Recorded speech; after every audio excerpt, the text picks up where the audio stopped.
Yesterday, the McGuinty Liberals proudly announced that they are backtracking on a sneaky eco-tax they introduced on 9,000 everyday products the same day as their HST tax grab.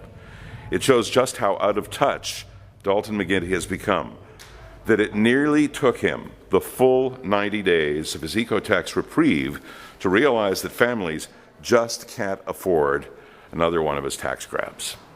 The PC caucus is proud to have led the charge against Dalton McGuinty's eco-tax grab, and we will continue to stand up for Ontario families, because it's still far too early for families and businesses to celebrate the eco-tax's permanent demise.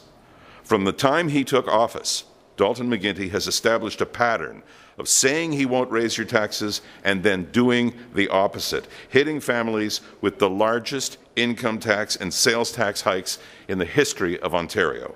Yesterday, when Dalton McGuinty and Environment Minister John Wilkinson said they want the eco-tax program to be simpler and easier for families, it just means they want it buried and hidden so that families don't know they are being dinged again.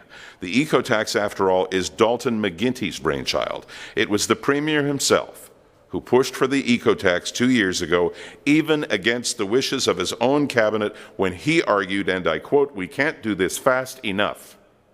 Even after witnessing the debacle his own eco-tax created at cash registers across this province during the past summer, Dalton McGuinty maintained that he still loves the idea, but we can't get there right away. His quote, "Make no mistake, it is only a matter of time before Dalton McGuinty's pattern of backtracking on the eco-tax comes full circle, and he's once again trying to slap the tax where families will not find it."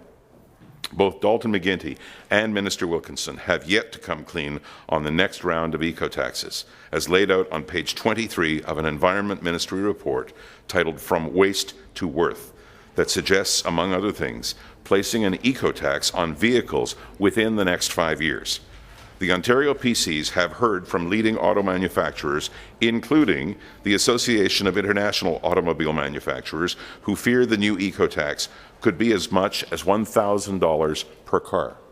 Families cannot afford any more of Dalton McGuinty's eco-taxes. The already hard-hit Ontario manufacturing sector cannot afford another setback.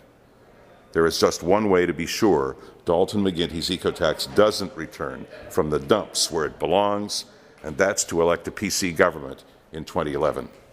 We will give families the break they deserve.